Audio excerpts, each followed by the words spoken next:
I want to talk about that, and because I'm happy that we're on free TV. One of the things that has happened over the last few years, more so in print than on television, is that some of the media people have been, let's say, unkind, misquoting you in many different ways.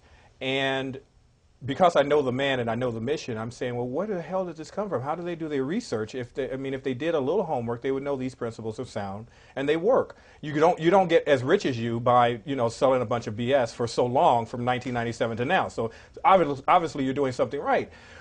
You said something interesting, that the papers and the journalists are owned by advertisers and the television stations. So they're censored by default. That's correct. If a newspaper, and this starts with the Los Angeles Times, New York Times, and all, if they say something their advertisers don't do, they get shut down. And so now these big newspapers, they are censored, determined by the advertisers. The same as this Dr. Atkins, this carbohydrate revolution, and eat meat and everything I like and all this stuff. Well, that was 25 years ago he came out, and the more popular he got, the more the media came after him. Yes. And I don't mention names, but one of the famous television shows, I noticed, the hosts just attacking Atkins. I was going, why are they attacking Atkins? And then right after this, and a good best to you each morning, Kellogg's cornflakes, and Fig Newtons and all this stuff. And I realized all the sponsors produce carbohydrates. You don't find Joe's Meat Market selling on that thing. That's right. So all the guys who had the bread industry's hurting, pasta's hurting, and all this, and those are the guys that advertise. So that's why they went after Atkins. And the guy's not even cold yet. The guy's dead, and now they're still attacking him, amazing, saying he was overweight with high blood pressure and all this. And that's the thing. I write about this book called Who Took My Money, is in Ask a Journalist. Freedom of speech doesn't mean we have to tell the truth. Do you see? Just because when I read a financial from a stock company or for a company and all this, they can lie. In fact, accounting is just not a lie, but one big distortion. You've got to understand how the numbers are making the story look good or making the story look bad. So many real estate investors, they'll actually take what's called a pro forma, which is, BS, blue sky. And they'll actually buy the property based upon the pro forma, which is basically a sales document. It's not true. So it's okay to lie in this country. I mean, that's what the freedom of speech allows. And that's why this whole thing, where's the weapons of mass destruction, or Clinton not having sex with who, and all of this stuff, this country has gotten to the point where it's okay to lie. In fact, people expect to be lied to. It's almost like, don't wake me from this dream. Don't tell me anything's wrong with Social Security. Don't tell me something's wrong with Medicare. Let's stay in a state of denial here. Yeah, denial. Just please lie to me. Fascinating. And I think that's the problem, is the people have to demand the truth sometimes. Yes. Well, let's further this, but let's talk about the next generation. We know where we're at as adults, but there's kids and there's teens that we can get to before their mind has been completely proselytized and predetermined that they're going to work for someone else for a living and develop the plantation mentality.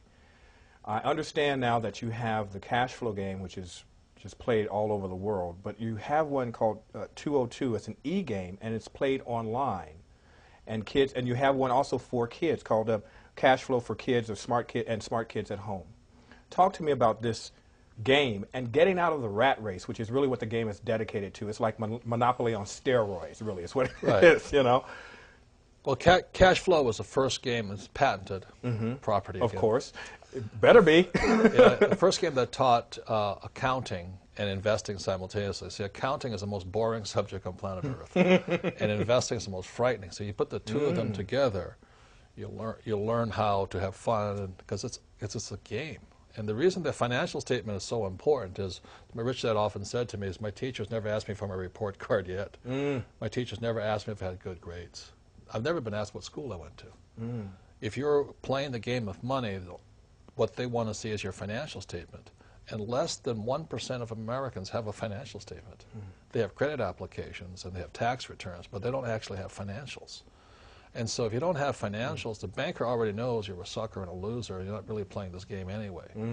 That's why all corporations have to have audited, all publicans have to have audited financials. They still lie through them. But it's part of the game of life. And so what we created with these games was to teach young people and old that this is the document which is your report card for your life as an adult. Because when I go to my banker today and I show them my financials, 3 years audited, they go, how much money do you want? But if I walk in there and all I have is bills, they go, well, sorry, but we'll talk to somebody else. So the game was designed to teach people financials plus investing. So we have a game that goes for free, because all the money we make, we give it to school systems throughout the world for free over the web. It's a game with a curriculum K through 12. The reason we have to give it away for free because the schools won't pay for it. And they think it's a evil thing anyway, a lot of them. But many school teachers are now starting to adopt it. We have a college course for the Maricopa Community College systems, which they're adopting now, which has been very widely. But the thing I'm most happy about is a game called Cash Flow 202, the electronic version. It's the first game that actually puts it all together. And why it's all together, there's fundamental investing and there's technical. Technical goes up and down. For the very first time, you can play the game and go up and down and all, and it just blows your brain apart. But you're playing it with fake money. So you'll actually learn the game playing online, people throughout the world, and you just it's like taking your brain to the gym and you're just training it till you change the way you think. Absolutely. And that's what we designed to do. We don't sell investments, but we teach people to be smart money managers. Well, my friend, you are a blessing and have been a blessing in my life since I've come to know you back in 1997 and the many times that we've talked on empowermag.com. I wish you the best of prosperity, and I wish your mission to really totally populate and dominate the planet. Come back to us the next time you're in town to the Philippe Matthews Show, and we'll help spread this word more and more. Thank you. Blessings to you, my friend. Congratulations on your success. Thank you so much. Thank you.